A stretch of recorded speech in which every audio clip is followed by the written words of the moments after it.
kursi sebesar ini dilempar, astagfirullahaladzim, benar-benar. Dilempar ke Mbak Ayu ini sebesar ini. Laporan terkait dengan penyelidikan dan penyidikan dugaan tindak pidana penganiayaan sebagaimana dimaksud dalam pasal 351 ayat 1 dan atau pasal 351 ayat 2 KUHP. Mohon izin dasar penyelidikan kami mulai dari Undang-Undang Nomor 8 Tahun tentang Hukum Acara Pidana, Undang-Undang Nomor 2 Tahun 2002 tentang Kepolisian Negara Republik Indonesia, Perkap Nomor 6 Tahun 2019 tentang Penyidikan Tindak Pidana, Perkabareskrim Nomor 1 Tahun 2002 tentang Standar Operasional Prosedur Pelaksanaan Penyidikan Tindak Pidana. Berikutnya laporan polisi B3414 10 Romawi 2004 SPKT Polres Metro Jakarta Timur Polda Metro Jaya tanggal 18 Oktober 2004 yang dilaporkan oleh saudari Dwi Ayu Darmawati. Dan terakhir adalah surat perintah penyelidikan SP Lidik garing 4562 garing 10 Romawi garing res titik 1.6 garing 2024 garing reskrim tanggal 30 Oktober 2024. Kami jelaskan terkait dengan timeline penyelidikan. Jadi mulai pembuatan laporan polisi terjadi pada tanggal 18 Oktober 2024 sekitar pukul 02.30 waktu Indonesia Barat. Selanjutnya pada tanggal 18 Oktober itu juga setelah kita menerima laporan polisi, selanjutnya penyidik Polres Metro Jakarta Timur mengantarkan saudara pelapor atau korban ke Rumah Sakit Polri untuk divisum. Selanjutnya pada tanggal 30 Oktober 2024 penyidik mengirimkan SP2HP pertama dan sekaligus mengirimkan surat undangan klarifikasi ke saudari Dwi Ayu Darmawati. Selanjutnya pada tanggal 1 November 2024 kami melakukan pemeriksaan klarifikasi terhadap saudari pelapor. Dan tanggal 5 November kami mengirimkan SP2HP kedua dan sekaligus undangan klarifikasi ke saudari Linda Pancawati. Linda Pancawati pada tanggal 5 November 2024. Kami jelaskan di sini kami mengirim surat panggilan kepada Ibu Linda karena sesuai dengan berita acara klarifikasi dari saudara pelapor, dia menyebutkan ada 2 saksi yang melihat pada saat itu, yaitu Ibu Linda Pancawati dan salah satu rekan kerjanya bernama Cika. Berikutnya, karena kami tidak mengetahui alamat Cika, karena hanya menyampaikan dan nomor telepon dan kami sudah menghubungi Cika. Berikutnya, tanggal 21 November 2004 kami melakukan pemeriksaan klarifikasi. Kami jelaskan di sini bahwa memang ada jangka waktu dari tanggal 5 sampai tanggal 21 karena ada dari saksi yang akan kami meminta pemeriksaannya ditunda ke tanggal 21 November tersebut.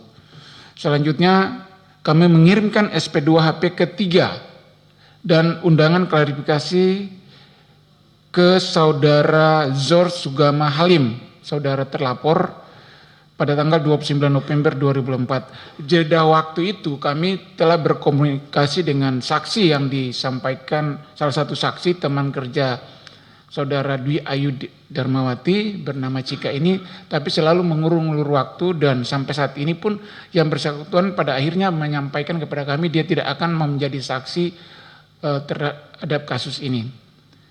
Berikutnya kami melakukan pemeriksaan klarifikasi kepada saudara terlapor Zor Sugama Halim pada tanggal 13 Desember 2024 dan melakukan gelar perkara pada tanggal 13 Desember 2024 untuk meningkatkan ke tahap penyidikan. Gelar perkara ini untuk menentukan ada atau tidaknya pidana yang dilaporkan. Kami jelaskan juga ini bahwa yang dilaporkan pada kami pada saat itu adalah pidana umum biasa. Tidak ada kasus tertangkap tangan ataupun kasus viral. Dan pada saat pemeriksaan klarifikasi pertama, tidak ada data-data yang disampaikan tadi oleh Ayu disampaikan kepada penyidik terkait dengan yang beredar di media sosial. Ini fakta-fakta ya pemeriksaan pada tanggal 17 Oktober 2024 sekitar jam 21.00 telah terjadi dugaan tindak pidana penganiayaan di toko roti Lindayes Bakri, Jalan Penggilingan nomor 14 RT 8 RW 9 Kelurahan Penggilingan, Kecamatan Cakung, Jakarta Timur, dan yang menjadi korban adalah saudara Dwi Ayu Darmawati, karyawan toko, dan diduga terlapornya adalah Sor Sugama Halim, anak pemilik toko. Terlapor meminta tolong kepada korban untuk mengantarkan makanan yang dipesan melalui online ke kamar pribadi terlapor di lantai 2. Namun korban menolak karena bukan pekerjaannya dan terjadilah cekcok mulut antara korban dengan terlapor, dan yang membuat terlapor emosi adalah kata-kata yang dikeluarkan juga oleh korban atau terlapor, sehingga yang bersangkutan naik pitam dan emosi dan terjadilah penganiayaan berupa pelemparan yang dilakukan dengan kursi besi, loyang kue ke arah korban dan mengenai ke tubuhnya dan menimbulkan luka sobek di kepala. Yang mengakibatkan luka sobekin adalah alat barang buktinya itu loyang kue dan memar paha kiri dan kanan serta luka memar di tangan sebelah kiri. Penyebab penganiayaan ini sudah kami sampaikan tadi, karena ada kata-kata adu mulut antara si terlapor dan pelapor atau korban. Ini foto-foto pun yang kami dapatkan ini setelah kami Kapolres menyampaikan ke saudara pelapor bahwa harus menyampaikan foto dan rekaman. Itu sudah pada mau pemeriksaan dan kami minta untuk ditambahkan di dalam berita acara. Jadi ini foto-foto ini tidak disampaikan pada saat itu, dan rekaman ini juga pemeriksaan keterangan klarifikasi terhadap saksi korban, bukan saksi korban tapi terlapor, yaitu saudara Sor Sugama Halim. Ini ada foto-foto yang kami sampaikan. Berikutnya tahap penyidikan. Jadi setelah kasus tahapan penyelidikan selesai, kita gelar perkara dan diputuskan bersama untuk dinaikkan ke tahap penyidikan. Inilah dasar-dasar penyidikan. Ya, lanjut Pak, ini kan udah tahu semua. Ya, timeline penyidikan. Kami mengirimkan SPDP ke pelapor atau pada tanggal 14, ini SPDP yang SPDP ke pelapor pada tanggal 14 Desember 2004. Berikutnya pada tanggal 14 Desember juga kami mengirimkan surat panggilan kepada pelapor. Dan tanggal 15 Desember kami melakukan pemeriksaan terhadap pelapor dan para saksi. Tanggal 15 Desember juga kami melakukan penyitaan barang bukti. Dan tanggal 16 Desember kami mengamankan terlapor karena pada saat itu kami mengirimkan surat panggilan terhadap terlapor. Namun kami berkomunikasi, terlapor berada kedudukannya di daerah Sukabumi, sehingga kami langsung melakukan pengamanan terhadap terlapor di daerah Sukabumi pada tanggal 16 Desember 2004. Selanjutnya pada tanggal 16 Desember itu kami juga melakukan gelar perkara penetapan tersangka, dan tanggal 16 Desember itu juga kami menetapkan tersangka dan kami melakukan penahanan dan press release. Proses penyidikan pada hari Minggu tanggal 15 Desember 2004, penyidik pembantu melakukan pemeriksaan terhadap saksi korban, yaitu saudara Dwi Ayu Darmawati. Pada hari Minggu tanggal 15 Desember 2004, penyidik pembantu melakukan penyitaan barang bukti. Pada hari Senin tanggal 16 Desember, penyidik pembantu melakukan pemeriksaan terhadap saksi, yaitu saudara Linda Pancawati.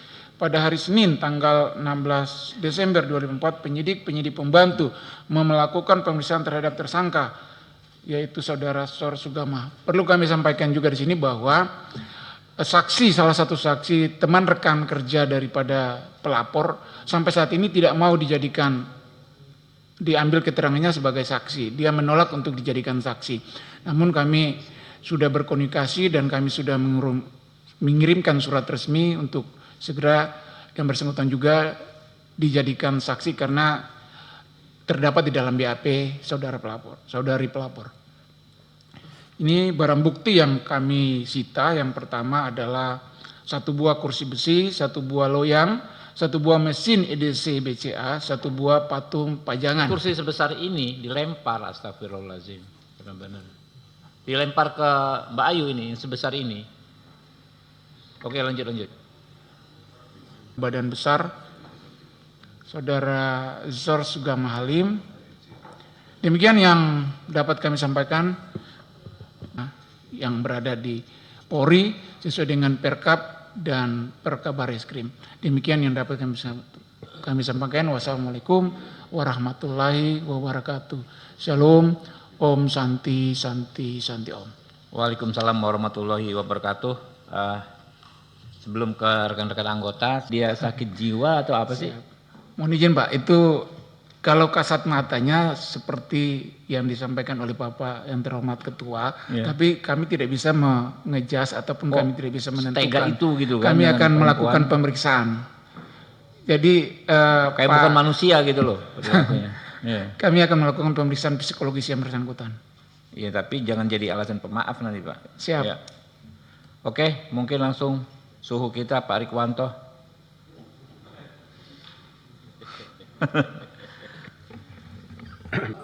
Hampir 1 bulan juga, itu pun setelah viral. Nah ini jadi catatan juga, seharusnya itu bisa lebih cepat lagi ya. Kalau saya berpikir sebagai anggota Polri dahulu, kalau kita fokus kejadian itu langsung ditangani, 3 sampai seminggu itu, 3 hari sampai seminggu selesai itu. Ya, itu kasus nyata dan kelihatan dan terbuka. Tinggal gercepnya anggota itu. Nah ini jadi pertanyaan masyarakat juga, ya koreksi juga untuk kepolisian, terutama Jakarta Timur. Ya, jadi yang seperti itu seharusnya cepat geraknya. Sampai muncul di media itu no viral, no justice. No viral, no attention, no justice. Nah, macam-macam lagi istilahnya. Apa viral dulu baru kemudian cepat gerakannya. Ini juga pelajaran bagi kepolisian di tempat-tempat yang lain. Ya, apapun kasusnya, siapapun pelapornya, itu perlakuannya sama di muka hukum.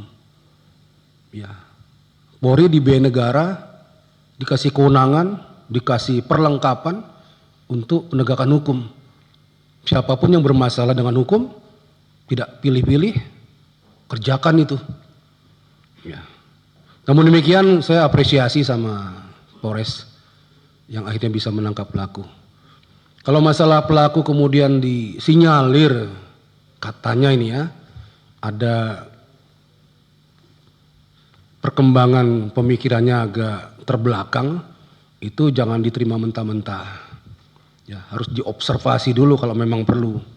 Di tempat yang ditentukan, baru disimpulkan oleh pihak yang punya keahlian tentang itu. Ya, kalau tidak, berlakukan dia seperti orang-orang atau pelaku atau tersangka pada umumnya. Ya, melakukan penganiayaan berat, ya hukumannya ada. Ini koreksi saja kepada Jakarta Timur dan kepada seluruhnya anggota kepolisian. Jangan pilih-pilih dalam menangani kasus. Jangan nanti-nanti. Kalau prinsip saya itu makin cepat ditangani, makin cepat terungkap. Karena semuanya mesti segar. Terlalu lama makin kabur. Ada distorsi. Apalagi nanti ada yang datang, itu sahabat saya, itu teman saya. Tolong Pak dibantu. Nah itu lebih parah lagi nanti penyelesaiannya. Ya. Pak yang terhormat Pak Roni, kami sampaikan bahwa setelah naik Rudi namanya, Rudi Lalo. Pak Rudi. Rudal. Siap. Mohon izin, setelah naik sidik, kami melakukan pemeriksaan yang bersangkutan. Kita panggil untuk mau pemeriksaan sebagai saksi pada tahap penyidikan. Iya. Namun yang bersangkutan karena dan orang tuanya karena merasa sudah terancam. Sudah kabur ke Sukabumi itu. Mereka menurut keterangan kepada kami bahwa mereka ke Sukabumi itu karena ada tujuan untuk mengamankan diri dan ada informasi dari salah satu temannya bahwa di Sukabumi ada tempat pengobatan alternatif. Jadi mereka ke Sukabumi dalam rangka itu. Akhirnya kami berkomunikasi dengan orang tuanya dan orang tuanya meminta perlindungan ke kami untuk menjemput dan kami selanjutnya melakukan tahap penangkapan. Berarti sudah viral dulu. Siap, sudah. Viral dulu baru ada upaya menghadirkan tersangka. Kira-kira begitu Pak Kapolres ya.